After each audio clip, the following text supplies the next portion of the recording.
Welcome to episode 129 of the Muck Podcast, a member of the Odd Pods Media Network. Listen in as we discuss the dark and sometimes weird true stories in American politics. I am Tina Hadamio. And I'm Hillary Doherty. Hillary! Happy Pride, everybody! Happy Pride! Happy Pride. Well, Aww. We're recording on the 18th, so this is the big Pride celebration. Yes. The whole month is Pride Month. Yes. But we celebrate with our caucus. We're walking in the Pride Parade in Wilt Manors today, and which is there's really a Pride exciting. brunch. We're going to a Pride brunch. That's why we're recording at the ass crack of dawn today, because we need to help Alfredo at the brunch. I went to bed last night and I was like, there's so much to do tomorrow. And then after the Pride brunch, because we're going to host Nikki Fried at this Pride brunch. Yes. There's a Val Demings event at the venue, which Alfredo's like, are you coming? And I'm like, is there a point I can go home before the parade and take a nap? Is there any chance that I'm going to be able to do that? So I'm going to. I'm not going to Val Demings. And I'm excited because the parade is fun. We were just talking about how you have to get there early. Yes. I think the parade starts at 7. You got to get in line at 4:30 or 5. Or at least the people to hold the spot. Everybody else shows up at 7. Yes. But it's fun because you get to see so many people, and it's an election year. So much fun. So everybody has a car. So I get to, Hillary Cassell is going to be in it. I get to see her. Jason Pizzo, who's now officially our Florida State Senator. Yes, congratulations. Yes, congratulations, Senator Pizzo. And when are you coming on Little Muck? Yeah, what are you coming on though? Hi. But when are you coming on though? Yeah. When? We saw him this week, and with the wonderful and beautiful Lauren Book as well. Oh my goodness! And they had this roundtable discussion. Alfredo asked us to go to it. It was a really, really good. Yeah, and I can't keep my mouth shut though. Can't do it. But that's the point of a roundtable, is to air our worries and our thoughts and our concerns and what we see as constituents that maybe we don't realize what's happening on the other. You know what I mean? Yeah. But do you think do you feel like I was yelling? No. Okay, good. Because I was hitting the table where I was and this and this and this and this, and I was because they had all these wonderful ideas. I mean, let's be honest. There's no party. This is what I said. There's no party on the state level, the county level. There's zero parties.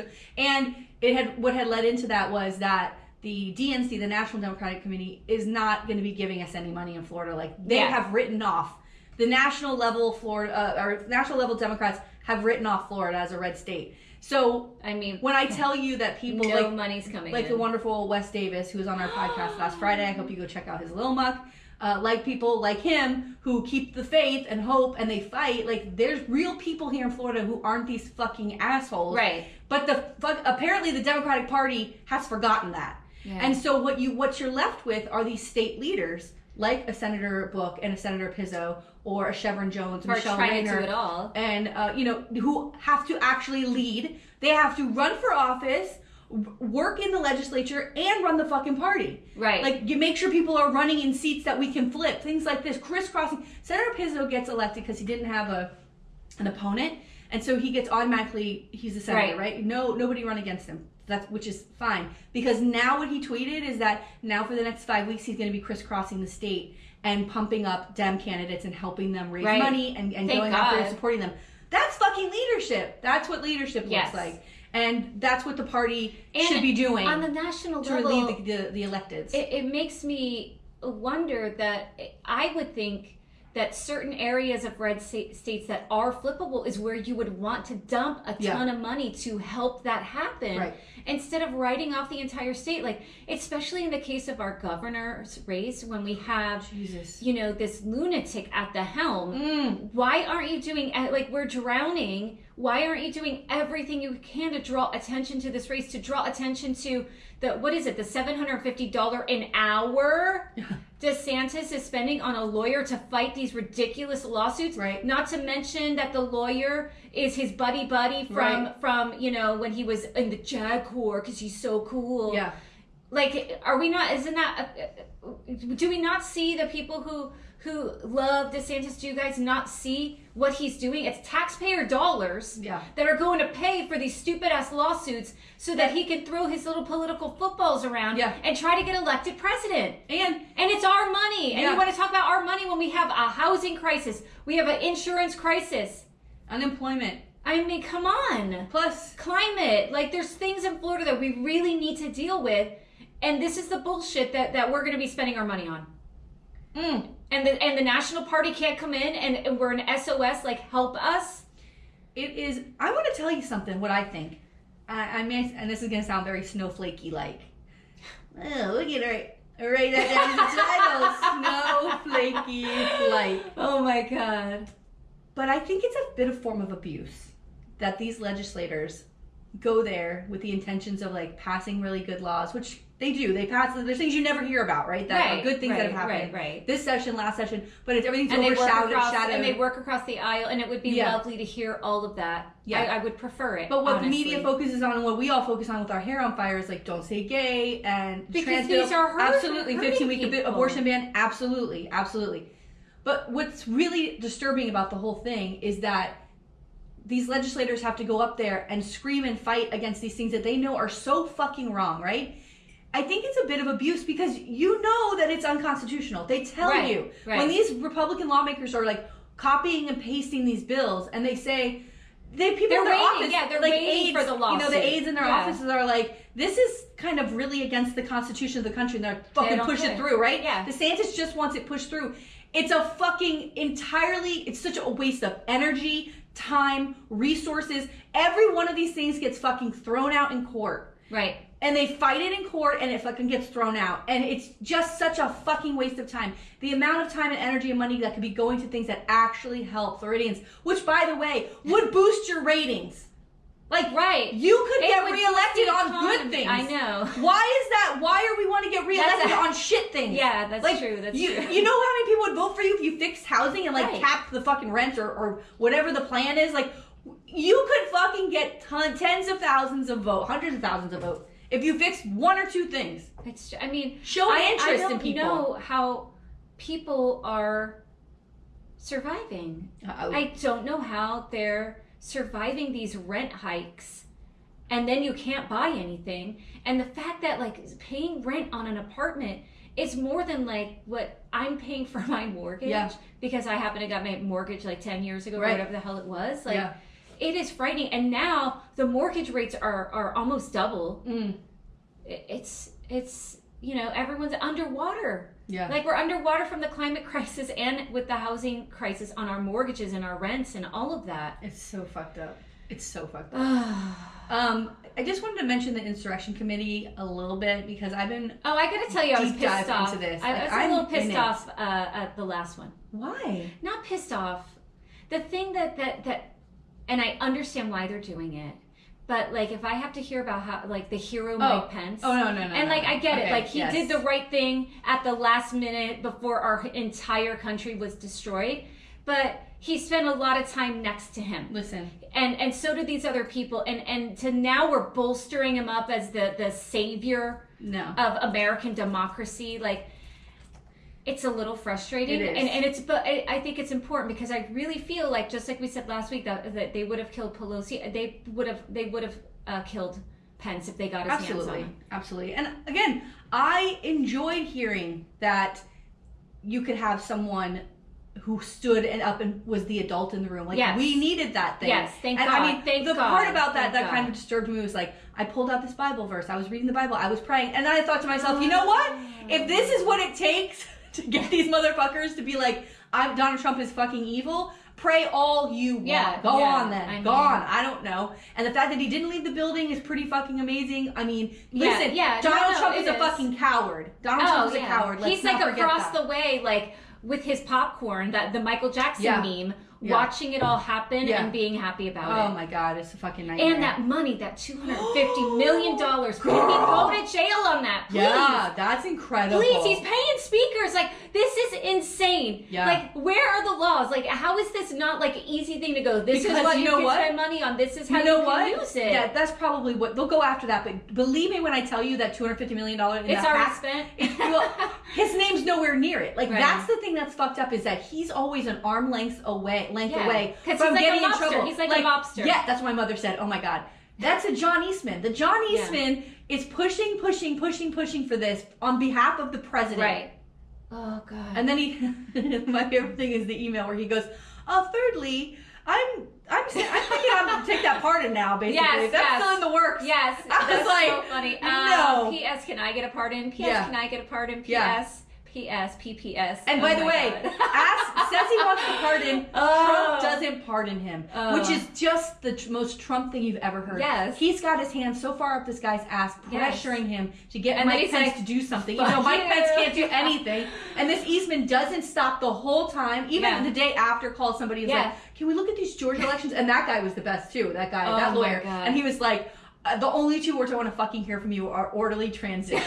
That's it. And I'm going to give you the best legal advice you've ever heard. Yeah. John, hire the best criminal defense attorney because you're in trouble. You're done. Like, and there's then a no love pardon for you. Yeah. Like, how does it feel? How does it feel to be that guy? Oh my to God. know that you've essentially risked everything, your reputation, your career, a potential jail time, who knows? For what? Yeah, for who? For someone who Trump. doesn't give jack shit about you. It's never enough either. It's never enough. He'll throw Not you one under person. the bus. And because everybody was telling him, Mr. President, this is something that Mike Pence can't do. This is something that's never been done before. We don't want to set precedent that the vice president can do this. Would you want Kamala Harris to do this in 4 years? Right. And they're like, no, we don't. But we should do it now. What? It's so stupid. But if one person, if everybody was united in telling him that, but that's not the case. You had a fucking drunk ass Rudy Giuliani. Oh my God, that's John my Eastman favorite, going, yeah, we can make this happen. My favorite thing is that a drunk ass Giuliani stumbled into the room and was like, hey, you know what? Yeah. And Trump's like, oh my God, that's it. Like, yes. It's like, even the person running his idiocy, campaign seemed like a somewhat normal human being. It went from like team normal to team crazy. Yeah. That's what they named each other. Yeah. And he picked team crazy. Because they were telling him what he wanted to hear. It's a fucking moron. Oh my God. Like a drunk Giuliani still. I just pulled up episode 44. I covered Mike Pence. Go listen to episode 44 and you'll see. I mean, oh my God. Fucking lunatic. So the last thing I want to say before we start, because we should start. We got this thing to go to. Yes.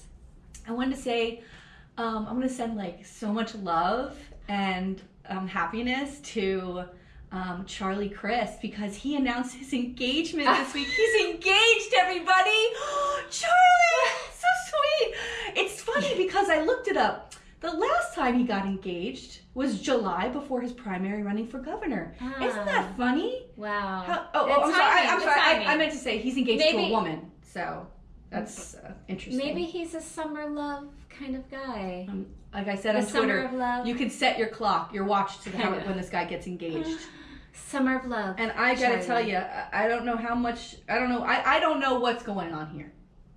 But it's fucking infuriating. And I talked to our EP last night, sitting right at this table. And I said, as a straight ally to the community, should I be offended by this? And he said, well, you can be offended and angry. There's nothing you can do about it. And I was like, here's what bothers me. Let me just get this rant out just for a second. Okay? Here's what I want to say. I'm going to cover another story today, LGBTQ story. I'll cover another one next week for the last Wednesday of the month in June. But I'm trying to highlight not only like the awful politicians who devastated this community by their lack of action or they're not supporting or not, right? But also the courage of people and the courage of those kids who went to the Capitol this year in Tallahassee to fight against the Don't Say Gay bill because they love their peers who are LGBTQ or their parents or their teachers, and they found it fucking highly offensive that they walked out of school and a lot of them went to Tallahassee for days and chanted in that fucking rotunda, like everywhere that they were fucking there, meeting with people, trying to get these people to change their minds. The courage that takes, the bravery that takes. These are kids. That's right, they're children. And then we got somebody who's going to walk in pride today, who's hiding. But I find it offensive. Okay, listen, I don't have to, I'm not straight out saying anything. All I'm saying is there's court documents. Like, I don't need to say anything. It's on the record. There's depositions. Like, this is a thing. Okay? And so that's what offends me. Everybody has their own journey. Right. Like, I get it. Yeah. Everybody has their own journey. Except you don't have the courage and conviction to live an authentic life. That's sad to me. When I read this engagement, I thought how sad and pathetic this is. How sad and pathetic for this woman who has 6 children. Oh. And she lives in like Wyoming, so she's gonna be moving to Florida and she can't. There was a quote. I'm not quoting it directly. Honey, it's a whole fucking thing. It's a great story. All the headlines were like, Charlie is engaged, and it said ... again, and I was like, yeah, I got the wink on that. Yeah, like everybody, Wyoming, 6 kids. The way they met is just some weird, like he was working on a drug store, like a drug bill for Congress. Oh, I can't. I don't know what it is, but all her kids. The second that she got a divorce, because she was married when they met. The second she got a divorce, then they started seeing each other, and he left his apartment to rent a house so she could bring the kids down and visit. And she's like, I can't wait to work for the people of Florida. I'm like, honey, you just got here. So that's why I find it offensive. Everybody needs to do their own thing. Except you walk in this parade that was started, Stonewall was a riot. As a riot. For people to fight for their rights. People who were brave. And you're continuing to fucking hide, and people have died for these kinds of things. Right. And that's what offends me. And again, no tea, no shade. He's probably... I mean, he's of an older probably generation. Going to be our nominee. So I'm trying to like be cool, but I'm not that fucking cool. I'm not that cool. I'm gonna wait and see. All right. Well, listen. I'm not. My hope fluctuates. God, am I first? You are first. Oh wait, I wanted to say one thing. Yeah.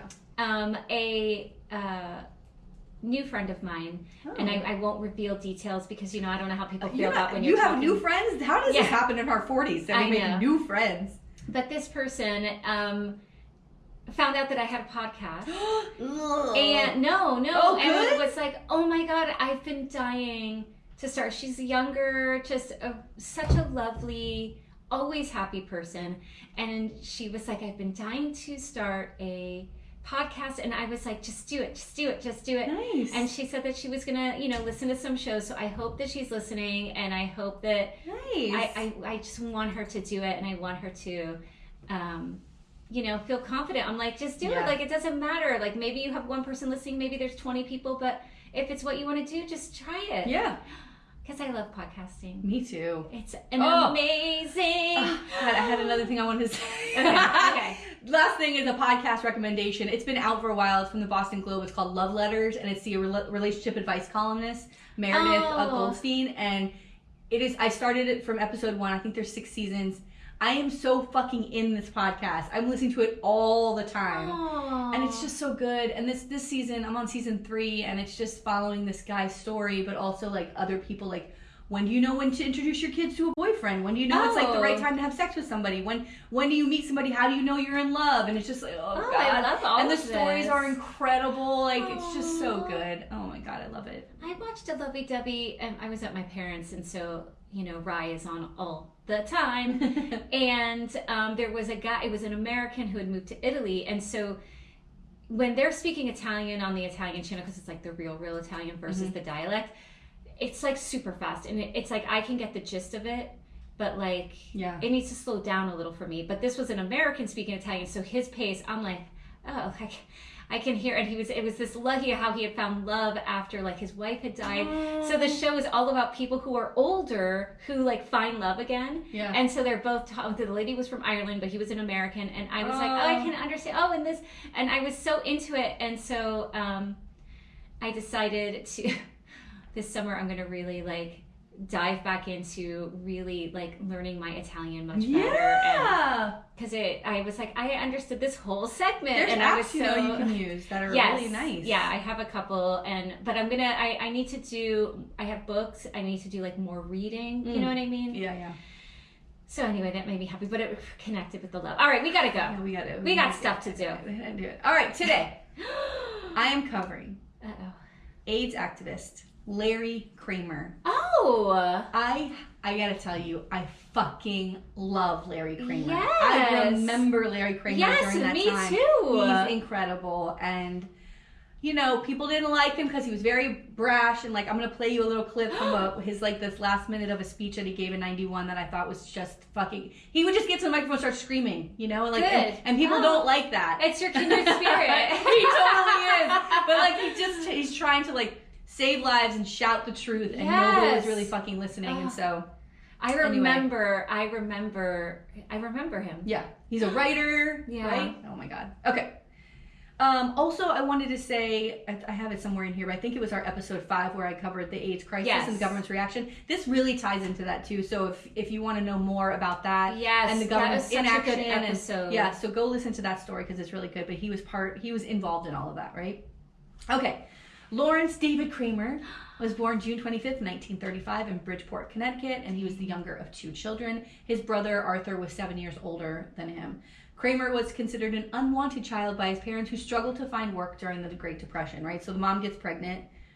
They're, having money. Yeah. When the family moved to Maryland, they found themselves in a much lower socioeconomic bracket than that of Kramer's high school peers. He had become sexually involved with a male friend in junior high school. Oh. His father wanted him to marry a woman with money and pressured him to become a member of Pi Tau Pi, a Jewish fraternity. Kramer's father, older brother Arthur, and 2 uncles were alumni of Yale University. So Kramer enrolled at Yale College in 1953, where he had difficulty adjusting. He felt lonely and earned lower grades than those to which he was accustomed. He attempted suicide by an overdose of aspirin because he felt like, quote, he was the only gay student on campus, unquote. The experience left him determined to explore his sexuality and set him on the path to fight for gay people's worth. The next semester he had an affair with his German professor. His first requited romantic relationship with a man. Sweet, very sweet. I love that. I know. Kramer enjoyed the varsity glee club during his remaining time at Yale, and he graduated in 1957 with a degree in English. He served in the U.S. Army Reserve before beginning his film writing and production career. Okay, so a little bit about his work. He wrote plays and movies. According to Kramer, every drama he wrote derived from a desire to understand love's nature and its obstacles. Kramer became involved with movie production at age 23 by taking a job as a teletype operator at Columbia Pictures, agreeing to the position only because the machine was across the hall from the president's office, right? Ooh, so he could look at this, like, hey, here I am, here I am. Hey, I have this screenplay. Yeah. Smart, right? Smart. Yes. Eventually, he won a position in the story department reworking scripts. His first writing credit was as a dialogue writer for Here We Go Round the Mulberry Bush, a teen sex comedy. I always wanted, so like my other job that I always wanted to do was to be in the writer's room, writing dialogue, just with a bunch of people and putting something together. I always wanted to do that. That sounds fun. Yeah. I mean, for you. I mean, I would love it to sit there and listen to you guys exchange ideas. I would just shout things and be like, how about write something like this? I have no talent. Oh my God, not true. He followed that with the 1969 Oscar-nominated screenplay Women in Love, an adaptation of D.H. Lawrence's novel, which was nominated for an Academy Award. So he's he's making... Yeah, he's doing it. He's being successful at writing. He next penned what Kramer later referred to as the only thing I'm truly ashamed of, the 1973 musical remake of Frank Capra's Lost Horizon. Later, Kramer said that his well-negotiated fee for his work, skillfully invested by his brother, made him financially self-sufficient during the 1980s and 90s. So his brother was a lawyer, like a high-profile lawyer. And, see, you always need a lawyer. Yeah, would help him invest the money. Yeah. So he's successful. He's, doing well. Kramer then began to integrate the homosexual themes into his work and tried writing for the stage. He wrote Sissy's Scrapbook in 1973, a dramatic play about 4 friends, one of whom was gay, and their dysfunctional relationships. He called it a play about cowardice and the inability of some men to grow up, leave the emotional bondage of male collegiate camaraderie, and assume adult responsibilities. Ooh. That's pretty good. I like that. I know. The play was first produced in a theater set up in an old YMCA gymnasium on 53rd and 8th Avenue called The Playwright's Horizon. Okay, so although the play was given a somewhat favorable review in the New York Times, it was closed by the producer, and Kramer was so distraught that he decided never to write for the stage again, later stating, quote, "You must be a masochist to work in the theater and a sadist to succeed on the stages." That's a good quote. Okay. Frank Rich, in the foreword to a Grove Press collection of Kramer's lesser-known works, wrote that, quote, "The dreamlike quality of the writing is haunting in Dark Age," which is another movie that he wrote, and that its themes, such as the exploration of the difference between sex and passion, are staples of his entire output that would portend his future work, including the 1978 novel Faggots. Ooh. I know that we don't like this word, but that's the name of the book, so I'm going to say the name of the book. So I want to talk about this book a little bit because it kind of gets him known as this reputation that then when he goes to work in AIDS activists, people are like, oh, not this fucking guy, right? So in 1978, Kramer delivered the final of 4 drafts of a novel that he wrote about the fast lifestyle of the gay men on Fire Island and in Manhattan.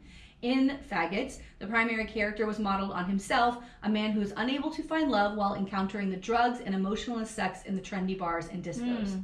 He stated his inspiration for the novel was, quote, "I wanted to be in love. Almost everybody I knew felt the same way. I think most people at some level wanted what I was looking for, whether they poo-pooed it or said that that we can't live like straight people or whatever excuses they gave." Right. And I mean, think about that, you know, like that if you don't feel like you can exist openly in a loving relationship, then maybe you are partaking in these sort of these quick romances. Right. Because maybe that's what you think you can only do. Right. Because there's no visibility.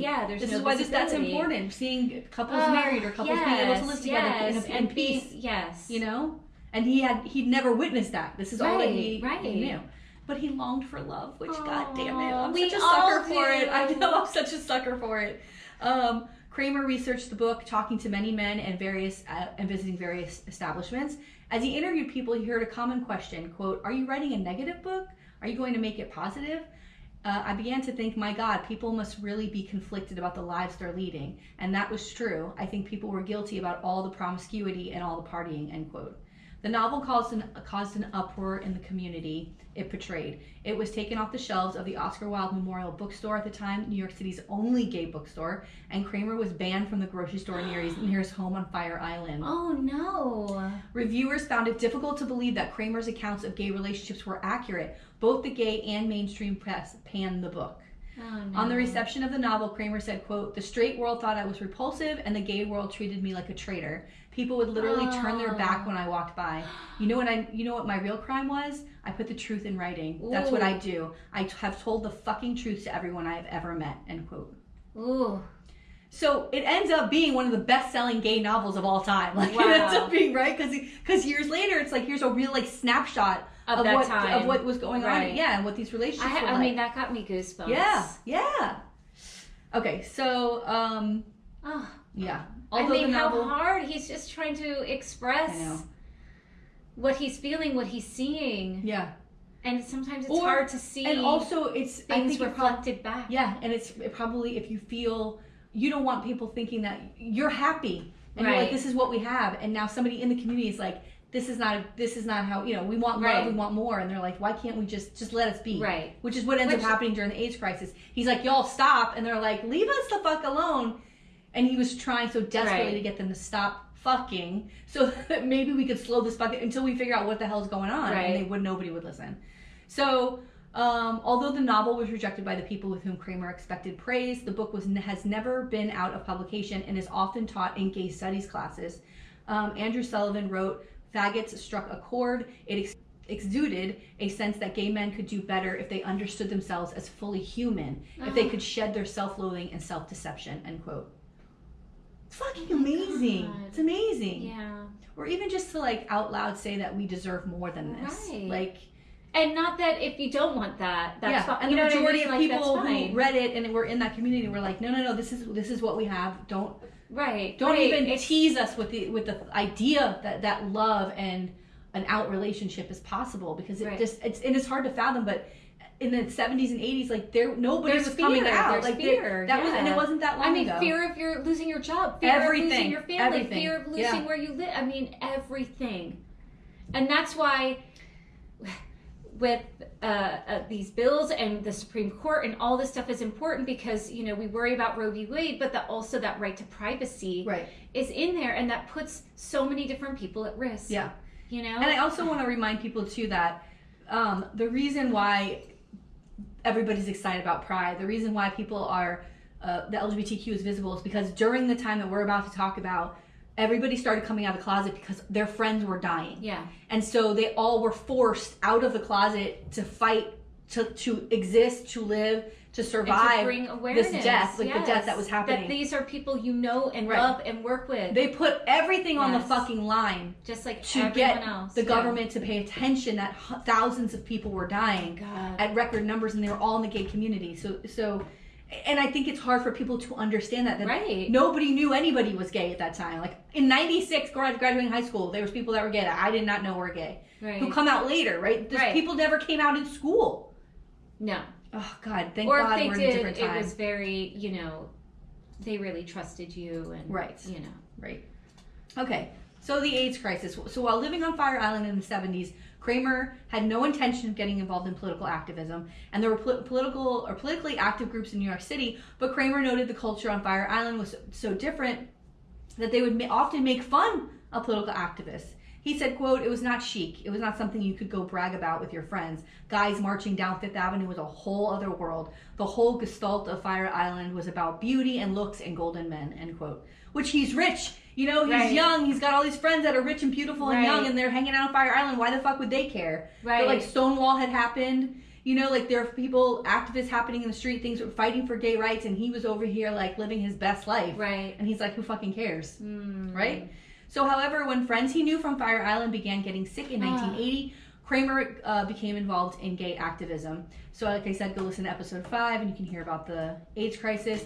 So in 1981, although he had not been involved personally or previously with gay activism, Kramer invited the A-list group of gay men from the New York City area to his apartment to listen to a doctor say their friends' illnesses were related and research needed to be done because all these men were dying. Right. And they're finding that there's a commonality. Yeah, like why is this only in this group? This is so bizarre, blah, blah, blah. The next year they named themselves the Gay Men's Health Crisis.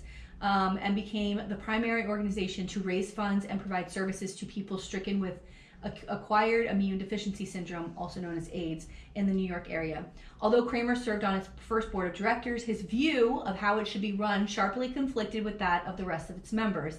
While GMHC began to concentrate on social services for men who were dying, Kramer loudly insisted they fight for funding from New York City. Mayor Ed Koch became a particular target for Kramer, as did the behavior of gay men before the nature of how the human immune deficiency virus, HIV, was transmitted was understood. So Ed Koch is closeted. He's a gay man who's also trying to pretend like he's not gay. And he ran in these circles. And then this crisis pops up in New York, and they're like, yo, how you're at that party with that guy last week, like he just died. Like, these people around Ed Koch were also dying. Oh my God. But he didn't, of course, he was a Republican. He wasn't going to he's not going to come out. And he's hiding too. And people died because of it. Because of the lack of understanding and funding. And his hiding, people died. When doctors suggested men stop having sex, Kramer strongly encouraged GMHC to deliver the message to as many gay men as possible. When they refused, Kramer wrote an essay entitled 1112 and Counting, which appeared in 1983 in the New York Native, a gay newspaper. Wow. The essay discussed the spread of the disease, the lack of government response, and the apathy of the gay community. The essay was intended to frighten gay men and provoke them to protest government indifference. Michael Spector wrote in The New Yorker, quote, "It was a 5,000-word screed that accused nearly everyone connected with healthcare in America, officials at the Center for Disease Control in Atlanta, researchers at the National Institutes of Health in Washington, D.C., doctors at Memorial Sloan Kettering Cancer Center in Manhattan, and local politicians, particularly Mayor Ed Koch, of refusing to acknowledge the implications of the nascent AIDS epidemic. Wow. The article's harshest condemnation was directed at those gay men who seemed to think that if they ignored this new disease, it would simply go away," end quote. So he's hitting them on the head. You get more with honey than vinegar, right? But he's basically just punching them in the head over and over again, being like, stop this. He's sounding the alarm. Yeah. Tony Kushner, who wrote, we talked about Angels in America, he wrote the 1993 Pulitzer Prize drama for his play Angels in America about the impact of AIDS in the United States, described this essay as, quote, "With that one piece, Larry changed my world. He changed the world for all of us," end quote. Wow. Kramer's confrontational style proved to be an advantage as it earned the issue of AIDS the attention of the New York media that no other individual could get. He found he's screaming. He's panicked. Right. And, you can hear it in his voice. You can see it in his face. He's like out of his mind fucking pain. He lost his partner during all of it. He had to nurse his poor partner through watching him die. Oh my God. And it would hit fast and it would be over. Within like 2 weeks, though, someone would be like bones and dead. Like it was, and like everything sunken in. Like it was hitting them hard. My God. He found it a disadvantage when he realized his own reputation was, quote, completely that of a crazy man, end quote. Kramer was particularly frustrated by bureaucratic stalling that snowballed in cases where gay but closeted men were the ones in charge of agencies that seemed to ignore AIDS. People working for Ronald Reagan at the time, there was high officials that were gay, and they all knew it, and they all knew them, and they did fucking nothing to stop this. He confronted the director. Yeah. He confronted the director of National Institutes of Health Agency about not devoting more time and effort toward researching AIDS because he was closeted. He threw a drink in the face of Republican fundraiser Terry Dolan during a party and screamed at him for having affairs with men, but using the fear of homosexuality to raise money for conservative causes. He called closeted mayor of New York, Ed Koch, and the media and government agencies in New York City, quote, equal to murderers, end quote. Yes! Even Kramer's personal life was affected when he and his lover, also a GMHC board member, split over Kramer's condemnations of the political apathy of GMHC, because they would go, well, let's not yell at this guy because maybe he can help us. And he's like, I'm yelling at everybody. Yeah, done.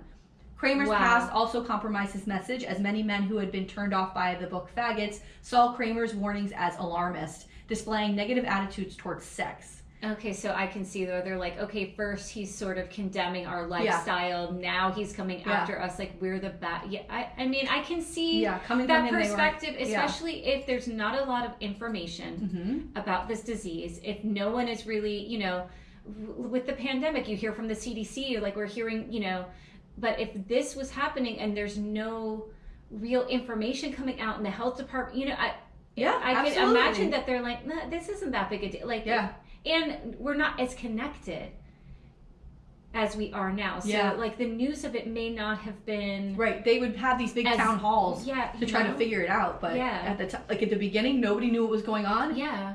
Oh, God, it's so fucking scary.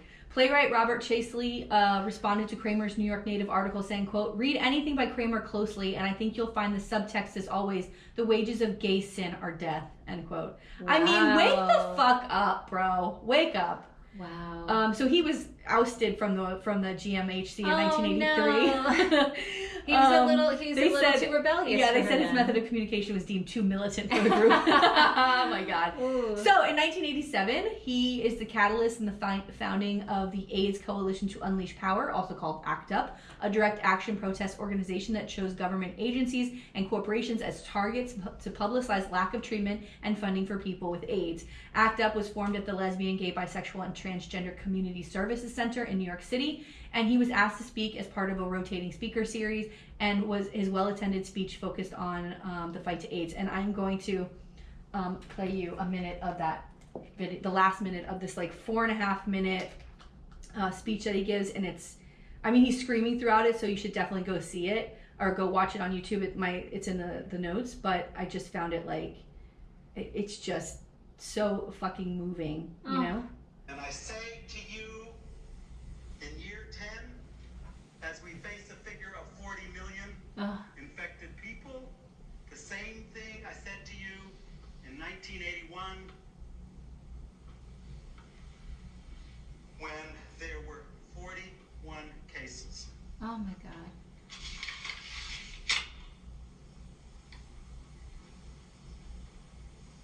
Until we get our acts together, all of us, and until we learn to plug in with each other and fight and make this president listen, we are as good as dead. Wow. Yeah. So wow. That speech was in 1991, so it's 10 years into this, and like he said, there's 40 million people affected worldwide that are infected.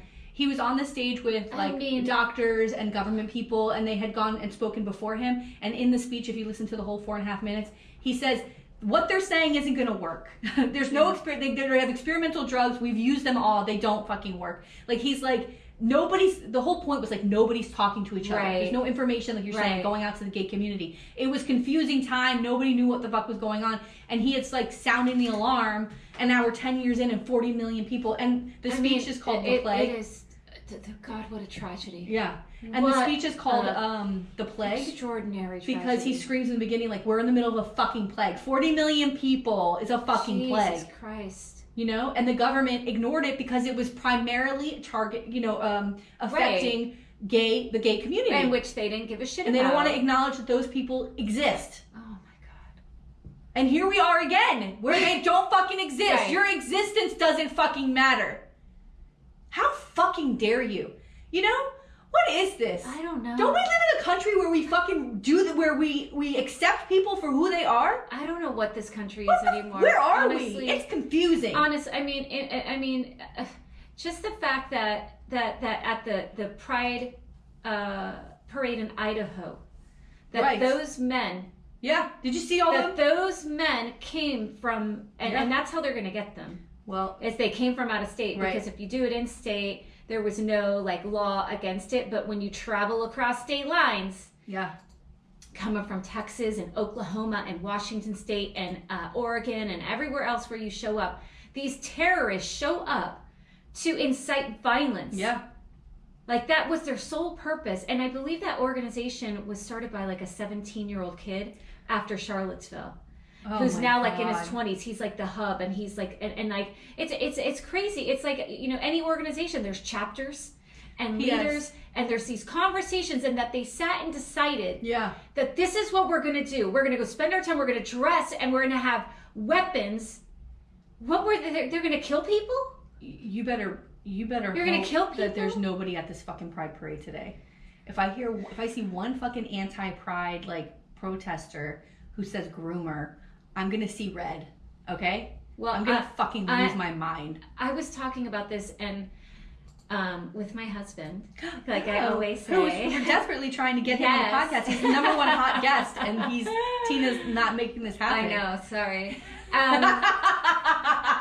So we were Sorry. we were talking about this, and you know, in a place like Broward where there is a lot of visibility, Mm-hmm. they probably won't show up, right? They're showing up in places where people might be. Yeah. Where it's going to be a Scared. smaller event, right? Where the bunch of them showing up at a tiny event, it makes a big deal. But it's showing up at an event like Pride, where it's so many people, you know. Yeah, maybe. I hope, because I'm not. No. Yeah. It's It's because just- people bring their children there. That's what I was That saying. are come I said, out this for is the a first family time. event. It's Yeah. a family It's a fucking event. parade. It's a parade. You don't have to be there at night when Oh people are my walking around God. their G-strings looking all fucking hot and Oh, shit. but hey, why not? That remember how much fun we had? Oh 2 my years ago? God, these bodies. Dancing. Oh my, Oh. oh my God, it's so much fun. So much fun. Well, but Tina's not going to be there. I Tina. I have a date. I'm going to be on a date with my husband. Oh, it's so hot. Get it, girl. Birthday weekend. Oh yeah, happy birthday to that motherfucker. How's he doing? He's doing good. Yes, See how he got a summer he got break? a new guitar for Oh his my birthday. God. How many So- guitars is this now? Oh, how many guitars? This we is my had old like life. six, like Yeah, six this was guitars, my old life, a 7 guitar guitar. I rack. don't even know. Oh Yeah. my God. forget Drums. about Oh, and then a new drum, like one of those, like you sit. It's like the square, wooden square. it. Oh, please. It's a music, The only way I'm dealing with that is if I'm floating, honey. music mayhem. And then we have now my Music oldest. mayhem. My oldest was on the bass guitar the other day, so I love it's- it. Yeah, I'm like, I love this musical family. All right, so at that speech, he began by having 2/3 of the room stand up and told them that they would be dead in 5 years. Ooh, Oh, Jesus Christ. What a speech. yeah. And people were pushing back, and that's when the last 4.5 minutes he starts screaming because he's like, you're still not going to listen? You have everybody around you here because you're concerned that you're sick or you're going to get sick, and you're not still going to fucking push back, motherfuckers? Like, what the fuck? I remember. I think I may have told this during your episode 5. I can't remember, but during like a college class that I took. I don't know if it was a sociology class. I don't remember. But the professor handed us each like a little slip of paper, and it was, I forget how the game went, but somebody started it with like a star on it, and then it was like whoever was to like your, either to your left, your right, or who you talked to, whatever it was, and then they had to stand up, and then they had to stand up, and it was like, well, this is the person who was HIV positive. Oh, so they saw And how it showed spread. like how quickly, like, here's the one person, but like so many people can imagine be that people didn't impacted understand. because they didn't understand like how it works. It's insane. Yeah. Okay, so he reiterated the points included in his essay. He said, quote, 1,112 and counting. Quote, if my speech tonight doesn't scare the shit out of you, we're in real trouble. If what you're hearing doesn't rouse you to anger, fury, rage, and action, gay men will have no future here on earth. How long does it take before you get angry and fight back? End quote. Which is, we still ask every day when people aren't involved in politics. The first target for this group was the FDA, which Kramer accused of neglecting badly needed medication for HIV-infected Americans.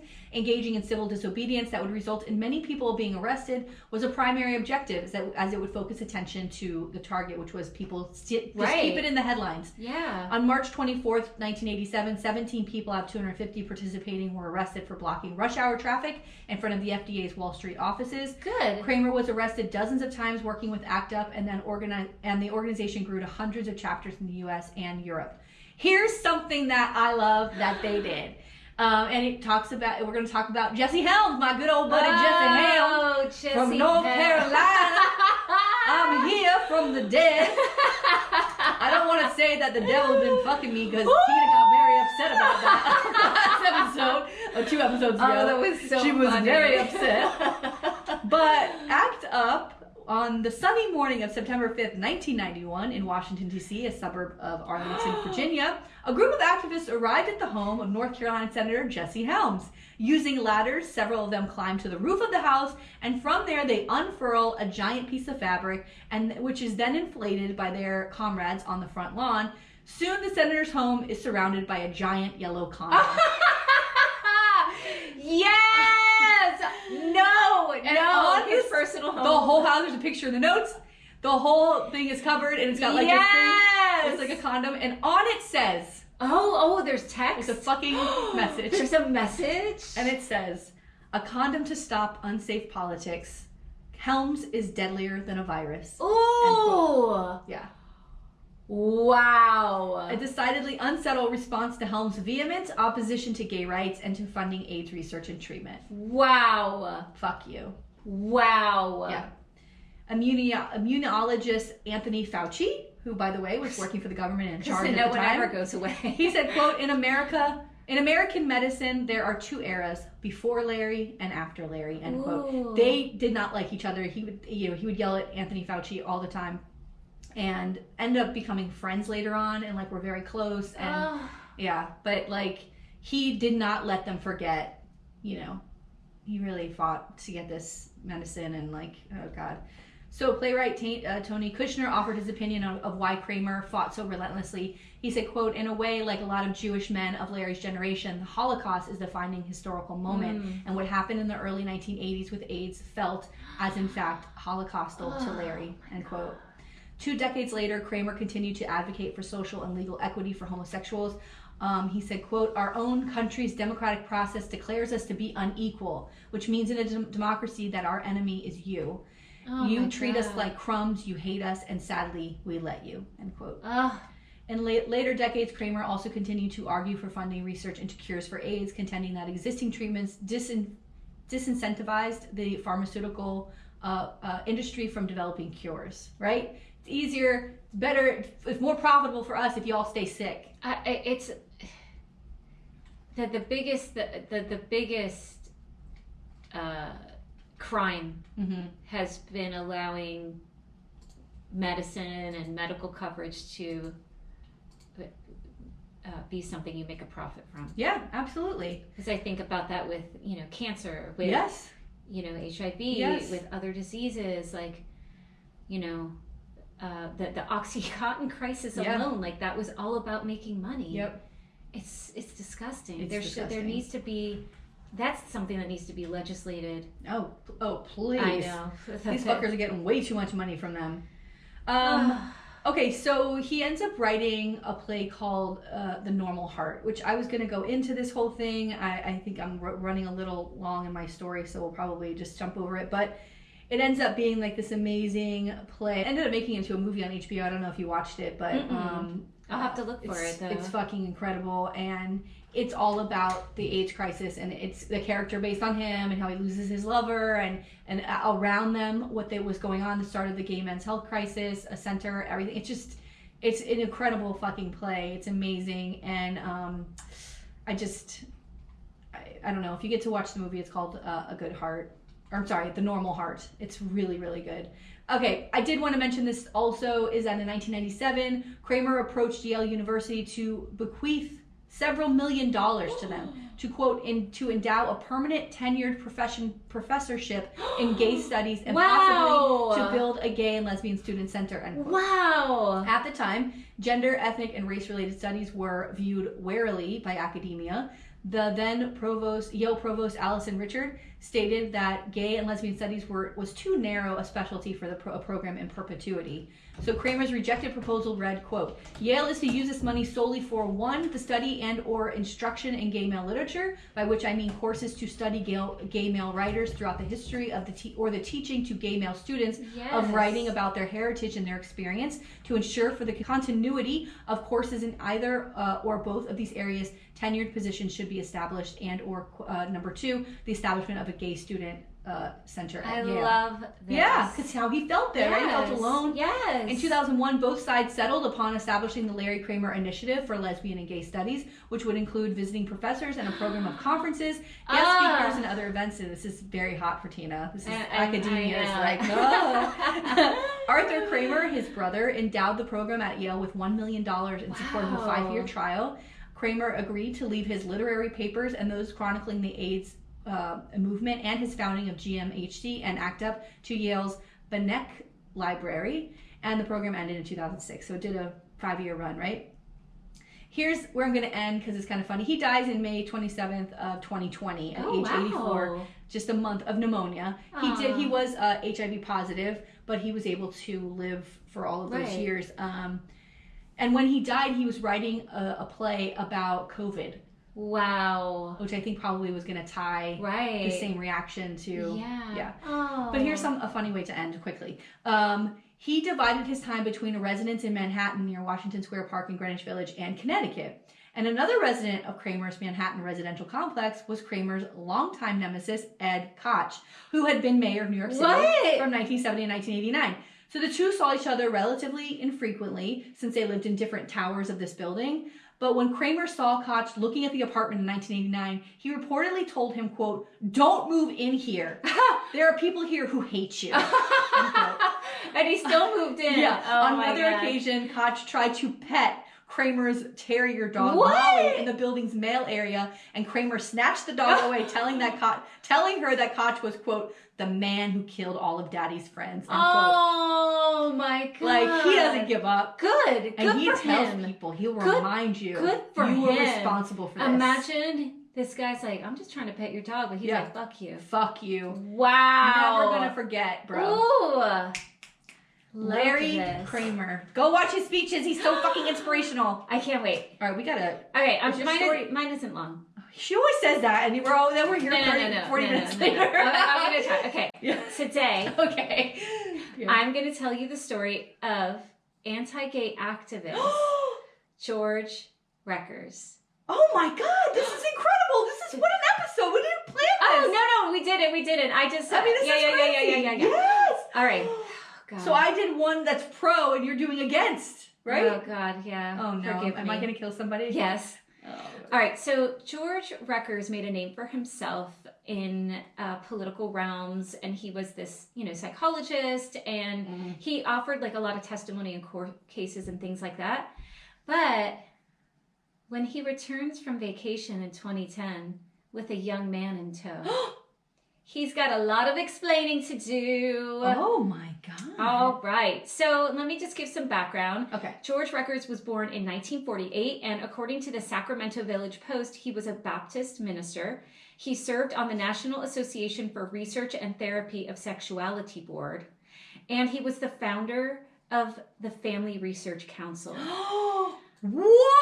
Holy shit! Are you fucking kidding me? Yes. And he wrote several books on sexuality. Yes. Like when I was reading this, I was like, that's incredible. It's incredible. All right. So the reason I chose this guy, so he isn't a politician, but he's been noted as this anti-gay activist, and his work was instrumental in anti-gay legislation and in courts the specifically. influence of it. A Cordy article cited the breaking Miami Times article that kind of exposes what happened to Rekers. Okay. As, quote, that Rekers, quote, has served advisory roles with Congress, the White House, and the Department of Health and Human Services. Jesus. So I felt like it was important to cover because he's got his influence is in all of these political areas. No need to explain. This makes perfect fucking sense. So let's talk about some of the groups that Rekers was involved in. Oh, God. The National Association for Research and Therapy, also known as NARTH, was a group that believes that folks can choose and should change their sexuality, like that they have the ability to change that it's an option, right? Oh, that it's a choice. And NARTH is one of the key groups that really promoted conversion therapy. And GLAAD cited Truth Wins Out statement, which had this to say about NARTH's practices, quote, "It is anti-gay hate speech wrapped in medical language in an effort to make it more palatable to mainstream Americans." Wow. Yeah, like it's just really frightening what these groups do and how they sell their product, their program, right. Whatever the hell you want to call this that they do. And there's lots of parents who start to notice that maybe their kid is not straight, right? And they panic. And they turn to these organizations and then torture, not like physically torture, but torture these kids mentally that they're wrong. And it's like drilled into them. A lifetime of harm. Yeah. A lifetime Absolutely. of harm. So the ACLU wrote a fact sheet on Rekers specifically tied to his testimony in a case called Howard versus Arkansas. Mm-hmm. And this case was the Arkansas Supreme Court eventually overturned a state policy that said, quote, "No person may serve as a foster parent if any adult member of that person's household is a homosexual." So there's then this court case, and then the Supreme Court is like, that's unconstitutional, right? But he is testifying saying that, like, this isn't a good thing. And, so he's used, again, in these court cases that have impact on laws that can, impact people's lives in these states. Yeah. So he served as the state's expert witness, according to the ACLU, and they outlined some of his beliefs. So, one, he relies on discredited research about this idea that you can choose your sexuality. Another belief that he held was gays are unsuitable to foster, and this is tied to that case, because they are a higher risk for AIDS. He, quote, believes kids are better served with a mother and a father, right, rather than two parents of the same sex. Although single hetero females are okay, right, but a gay couple are not. Like, it doesn't make sense, right? He practiced conversion therapy. And this part I thought was really just horrific. He was taking kids out of homes. So if foster parents were gay, and say that they have been with this family and because like these kids get attached to the families that they're at. And so if they're in this loving space, like you don't know what their backgrounds are, and now they have this stable home, he was all about like, well, we need to remove them from those homes because those are same-sex families, and put them in another straight family, even though he acknowledged that it would be traumatic for the children involved to go through that. So he acknowledged that it's traumatic, but still felt like that's the thing to do. It's fucking crazy. It's crazy. So a news outlet, The Week, wrote in 2015 that prior to the scandal, Rekers was paid $87,000 to testify against gay adoption in Florida. Oh my God. Wait, what year was that? It was, oh gosh. Because that's when Charlie Crist was running for governor. It was around, I don't remember the exact year. I don't remember the exact year. Well, the scandal happened in 2010, so it had to be like prior to that sometime. Right before Obama. So, Falls Church News Press's Wayne Benson wrote in an article about the incident that though Rekers wasn't in the spotlight, his fingerprints are on almost every anti-gay effort to demean and dehumanize LGBTQ people. Oh my God. Like, his hands are everywhere. Yeah. So to give you a sense of how horrible Rekers' views are, Talroad wrote an article about this incident and cited a 2005 article from Reker. So Reker wrote, because he wrote books and articles and all of this stuff. Good Lord. And in this article... Obsessed, really. Yeah, obsessed. You know what I mean? So, quote, this is not basically different from denying placement in other households with structures that are not in the best interests of children. 15-year-old couples, 90-year-old couples, Thai language only speaking couples, blind and deaf parents. households with a pedophilic behaving adult, oh my God, households with practicing criminals, households with drug dealers and drug abusers, households with unemployed adults, households that advocate the overthrow of the U.S. government, households with an active terrorist, households with sexually promiscuous unmarried men and women cohabitating, and households with homosexually behaving adults all have either inherent instability or inherent disadvantage, stress, and potential harm to placed children. Wow. So he's like... Wow. If everybody's not like him. Yes. If everyone is not like him. And he's comparing homosexuality to domestic terrorism. Yeah. It's insane. Wow, he's fucking crazy. It's insane. He needs to get it together. And especially, I always feel like if someone is this obsessed, honey, it's something else is going on. It's shame. He's shamed or something. So the Family Research Council, which he is a part of, is this evangelical activist group. It's awful. This think tank. It's a lobbying organization. Yeah, huge. So again, this is that. And they're the ones that are like, okay, like, we are opposed to pornography. We're opposed to stem cell research. We're opposed to abortion, divorce, LGBTQ rights, and all of that. So he's the co-founder of that as well. I can't get over that. I cannot get over that. I mean, and by the way, the Family Research Council is like quoted by Republicans and conservatives all the time. All the time. Like they're still that's big fucking money. Influential. It's big money. Yeah.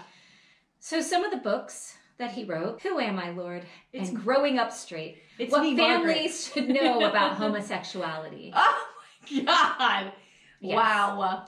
All right. So before I go into sort of the scandal, what I find to be really the major incident and the most horrific thing that this man was involved in was called the Feminine Boy Project.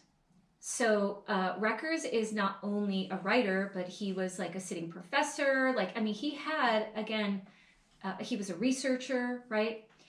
And this project was basically child abuse. It allowed Rekers and his staff to conduct psychological experiments on boys whose parents, like you were saying earlier, were worried about that they would turn out to be, quote, sissies. This is also known as like the Sissy Boy Project. CNN reported on this, and they specifically focused on one particular boy that Rekers worked with, who he called Craig in his files. So according to a report on the study, this is posted to CNN and I have it in our notes, Rekers tried to cure a 5-year-old boy of his feminine behavior through, quote, an increasingly aggressive regime of psychological and physical rewards and punishment, first in a lab and then in the boy's home. And then he declared, right, that the treatment worked, we did it, and that the boy, quote, had a normal male sexual identity. So the boy was this person named Kirk Murphy, and he served in the Air Force for 8 years. Then he worked in finance. He had this great job in India. Oh, boy. But at just 38 years old, Murphy committed suicide in 2003. What a surprise, you know? My God, I mean, I wonder why. When you're a 5-year-old, God knows what these experiments were. Well, I'm gonna. Oh God, Tina, fuck. So you want me to fucking? I don't want you to scream, but all right. So the thing is that I found sort of interesting about this. He's 38 years old in 2003, so he was like, you know, from the 70s kid. And at the time, you know, because there is this stigma against being gay and there's no visibility and all of that, like, it's understandable that maybe parents would have a fear or, you know, and again, I feel like I do rag on religion a lot, but a lot of times, like, there's this religious influence that are making people feel like you're sinners and you're bad and all of this stuff. So Murphy's mom is quoted in the article about why she did this, and she explained that when Murphy was 5, she thought he was acting effeminate, right? That he was playing with dolls and whatnot. Mm-hmm. And she saw an ad that was for recruiting boys for a government-funded program. What? For a government-funded program at UCLA. Oh, boy. So she signed him up. CNN further reported that Rekers' work with Murphy is what made him this leading anti-gay expert who was called on to help prevent kids from turning gay. It makes me sick. God. And it made me sick reading about it. And you can read the whole article, and I'm kind of give some highlights. All right, so here's some of what they did. For example, they would put out in the lab toys that they deemed masculine toys. Oh, fuck. And toys that they deemed feminine toys. You know, like guns versus like Barbies. Dolls and whatever. Right. And the mother would be in this lab environment with this, in this room. And she was told to ignore him if he played with feminine toys. Oh my God. And to compliment him if he used masculine toys. Now, this is a 5-year-old child, right? And psychologically, there's different stages, like in infancy, where you connect with your child. Course, yes, and it's yes. like, and psychologically, I remember learning this in child psych, where like, there's like these different stages where you have to connect, or like, it's very damaging to children, and it happens in infancy. It happens again like during toddler time, and then again at like 5 years old. Like there's all of these times where they need to have that sense of security and safety and bonding and all of that, right? Yeah. This is a 5-year-old. What you're describing is what parents do, right? The baby starts to cry and like, oh, go. Yeah. Or you're talking to the baby, just the baby laying there, like seriously 6 or 7 months old, and you looking at the baby and going like that, doing this whole thing is what that means. It's not. Even when my son is 11, yeah, and his finger got slammed in the door the other day, like to the point where like yesterday, pus was oozing out of it, and then like the whole nail bed's purple, and like we have to get under there to like clean it, and so my husband's there doing that, but I'm with him going, it's okay, like you got this, like children need that, like you can do it. They need that reassurance. They need to feel safe that it's going to be okay. So this would work. My 5-year-old son would be out of his mind if I was ignoring him. Oh my God, that would be of course, he would be so fucked. So the same thing happened back home, except it turned physical.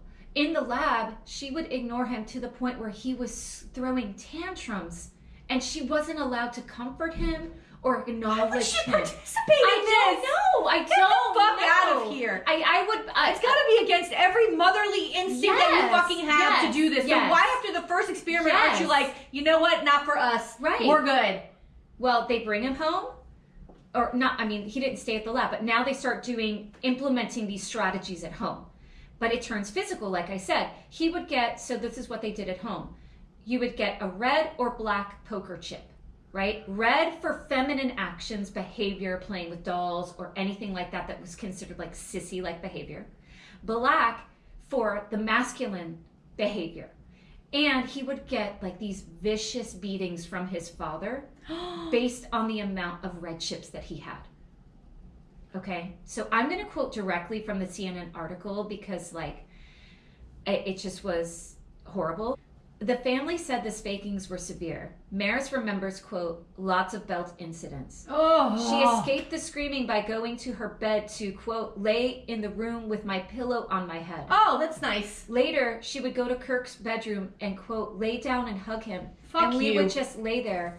And the thing that I remember is that he never even showed anger. He was just numb.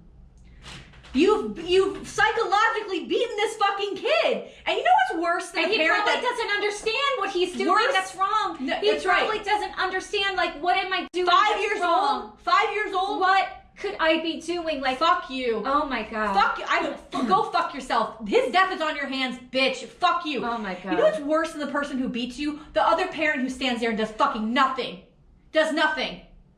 This kid needed to be protected. And you did nothing. You fucking fed him to the lions. And so he had brothers. He had a sister. For what reason? Because he likes to play with a doll? I know. I mean, the one of the brothers, and again, please go read the article because it's heartbreaking. And the mother clearly, like she clearly, I think, feels. Oh, that's nice. But go fuck yourself. I know it's hard. Dangerous. And you know what? I don't care when it became acceptable that your child is in the gay community.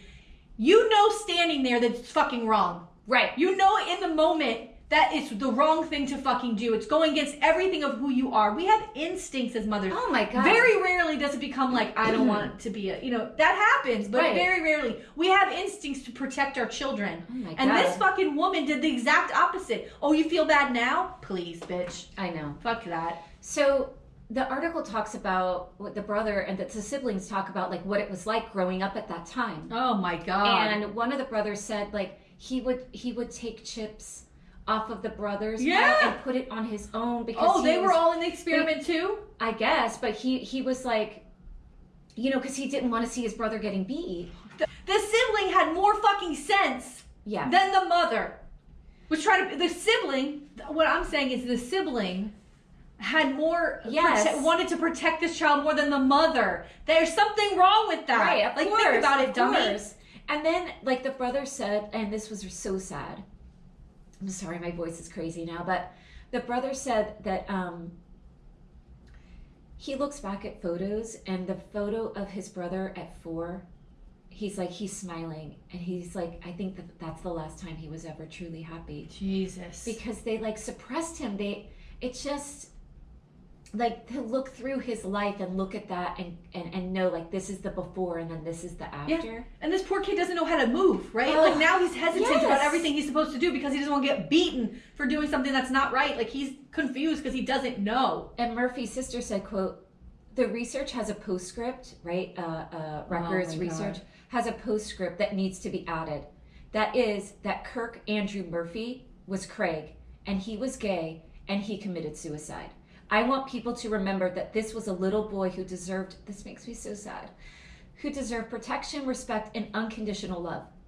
I don't want him to be remembered as a science experiment. Oh, he was a person. Oh my God. Can you imagine, like, like that they know, like, that their brother then suffered and they lived in this family and, like, he couldn't be who he was. And even though he was, like, so successful, had this great career, had done all this great stuff, that he ended up taking his own life and probably didn't feel like maybe he had the support of family after what he went through. Listen, we are all so fucked from our childhoods. Yes. Okay? I mean, this is an extreme example of abuse.